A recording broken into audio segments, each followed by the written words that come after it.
Hello दोस्तों, आज का वीडियो का टॉपिक है कि मार्केट जब हाई चल रही है तो हम वो क्या चार गलती है जो हम लोग करते हैं। उस चार गलती के बारे में हम लोग डिस्कस करेंगे।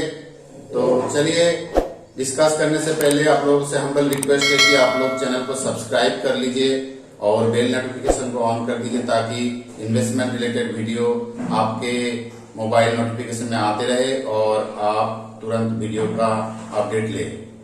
तो चलिए एक के बाद एक डिस्कस कर लेते हैं वो चार गलतियां जो मार्केट हाई लेवल पे हम अक्सर करते हैं।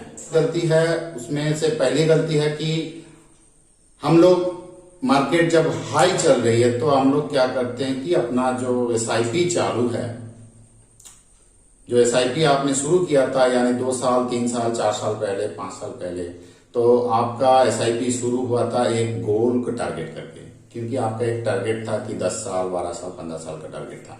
लेकिन आपने क्या किया कि 2-3 साल 4 साल 5 साल के बाद आपने देखा कि मार्केट अभी हाई टाइम एकदम से हाई चल रही है, निफ्टी 18,000 के पार 18,500 क्रॉस करने जा रही है।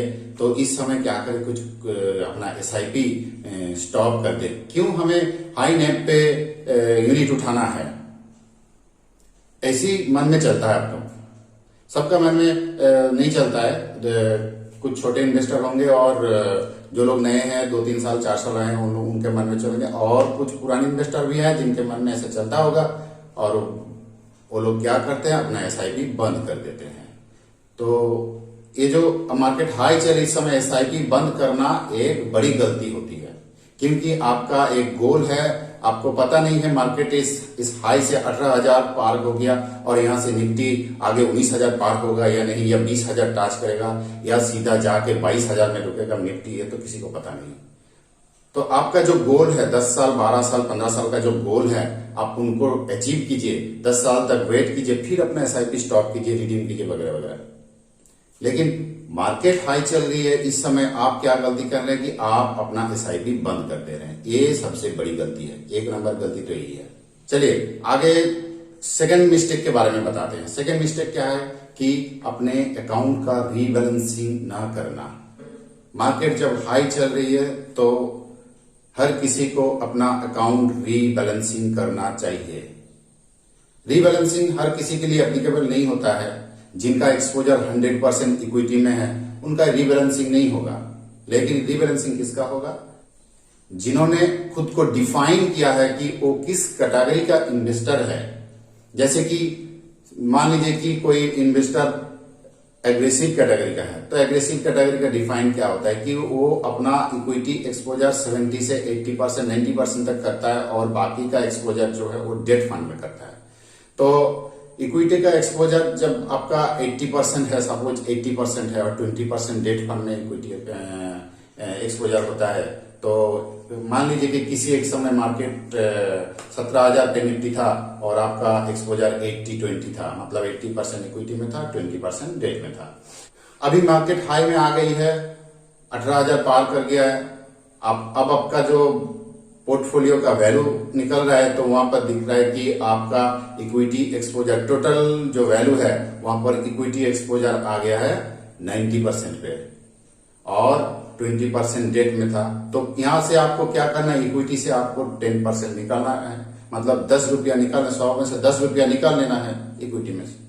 तो यहां पर आपको उतना ही मतलब यूनिट या फिर शेयर सेल करना है ताकि आपका एक्सपोजर 80% रह जाए, क्योंकि आपने खुद को डिफाइन किया है 80-20 का इन्वेस्टर, मतलब 80% इक्विटी और 20% डेट में। तो ये हो गई सेकंड मिस्टेक जो नहीं करते हैं, रीबैलेंसिंग।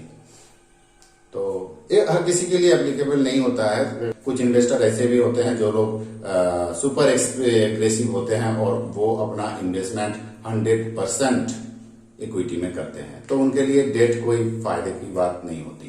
ओके, ये हो गया सेकंड मिस्टेक जो आप लोग रीबैलेंसिंग। जो भी इन्वेस्टर है खुद को डिफाइन किया है, या फिर एग्रेसिव या फिर कंजर्वेटिव या फिर मॉडरेट इन्वेस्टर, वो अपने हिसाब से जो इक्विटी एक्सपोजर तय किया था उसी को बरकरार रखना चाहिए जब मार्केट हाई लेवल पे हो। ठीक है, अब तीसरी मिस्टेक के बारे में डिस्कस करते हैं। तीसरी मिस्टेक क्या है कि यहाँ पर मार्केट हाई चलते समय कुछ लोग आपको सजेस्ट करेंगे या कुछ वीडियो में सोशल मीडिया में कहीं भी आपको मिल जाएगा कि अभी मार्केट हाई चल रही है, अपना जो यूनिक नैब वगैरह है, शेयर वगैरह है, सब वहां से 50% या 60% बेच के आप प्रॉफिट बुक कर ले हाई लेवल पे, और मार्केट जब फिर से लो में आएगा उस पैसे को फिर से इन्वेस्ट कर देंगे। यानी कि आप हाई रेट में बेचेंगे और लो रेट में खरीदेंगे। ये एक बड़ी गलती होती है छोटे इन्वेस्टर या फिर नई इन्वेस्टर के लिए, क्योंकि उनको पता नहीं है कि मार्केट कब हाई होंगे कब लो होंगे। हालांकि बड़े इन्वेस्टर को भी इतना पता नहीं होता है, लेकिन वो हर समय सचेत रहते हैं। और छोटे इन्वेस्टर क्या है कि उनके कहने पे आके हाई रेट पे बेच देते हैं, लेकिन वो अब लो रेट के लिए जब वेट करते हैं और मार्केट मान लीजिए कि निफ्टी 18,000 पार किया, 18,300 में चल रहा है और यहाँ पर आपने माल बेच दिया और आगे आप वेट कर रहे हैं कि निफ्टी 17,500 के करीब आएगा तो हम फिर से उसको खरीद लेंगे। अब मार्केट आगे नीचे आया नहीं, मार्केट मान लीजिए कि 90,000 के क्रॉस मतलब 90,000 के पार जा रहा है धीरे धीरे, तो आप वेट करते रह गए और आगे आपके हाथ से निकल गया पूरा। तो यहाँ पर ये गलती आपको नहीं करनी चाहिए, क्योंकि आपका इन्वेस्टमेंट एक टारगेट किया था कि आप 10 साल के लिए, 15 साल के लिए, 20 साल के लिए कर रहे हैं, तो आप उसी को मान के चलिए। ये हर किसी की बात नहीं है कि आप हाई पे सेल करें और लो पे खरीद लें, ये हर कोई नहीं कर सकता, ठीक है। और मार्केट किधर मूव करेगा, कब मूव करेगा, ये कोई नहीं बता सकता। कोई बता सकता तो उसको करोड़पति बनने में कोई समय नहीं लगेगा, जल्द से जल्द वो करोड़पति बन जाएंगे। और छोटे इन्वेस्टर क्या करेंगे, उनके बहकावे में आएंगे और अपना माल पूरा बेच के वेट करते रहेंगे और शायद उनका नसीब ना हो, नसीब इतना अच्छा नहीं ना हो कि वो लो रेट पे उनको मिल जाए, ठीक है। बाद में क्या करते हैं, उनको हाई रेट में खरीदना पड़ता है। तो ये तो मतलब आपने 100 रुपए में बेचा था और वेट कर रहे कि 80 में आएगा खरीद लेंगे, और ये 100 से 120 हो गया, आप खरीद नहीं पाए। तो ऐसी गलती आपको नहीं करनी चाहिए।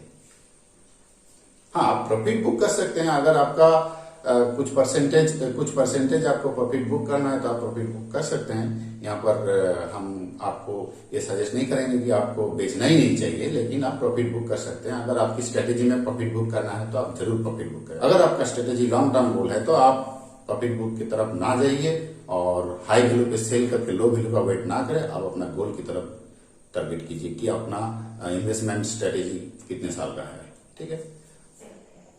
अब चौथी मिस्टेक के बारे में बताते हैं। चौथी मिस्टेक क्या है कि फोमो, यानी कि फियर ऑफ मिसिंग आउट। ज्यादातर इन्वेस्टर फोमो के चपेट में आ जाते हैं। इनमें छोटे इन्वेस्टर और रिटेल इन्वेस्टर, नए इन्वेस्टर जो लोग आते हैं वही लोग फोमो के चपेट में आ जाते हैं। तो फोमो क्या है कि फियर ऑफ मिसिंग आउट।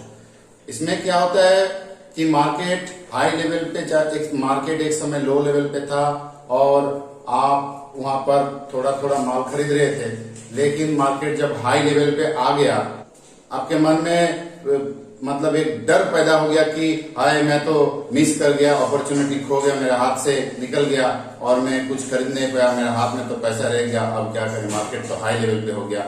आप 1 दिन 2 दिन 3 दिन रुक जाते हैं, फिर भी मार्केट हाई पे हाई लगा रहा है और आपका पैसा हाथ में रह गया। उस समय आप क्या करते हैं कि अपना पैसा उसी हाई मार्केट में पूरा लगा देते हैं। इसी को कहते हैं फियर ऑफ मिसिंग आउट।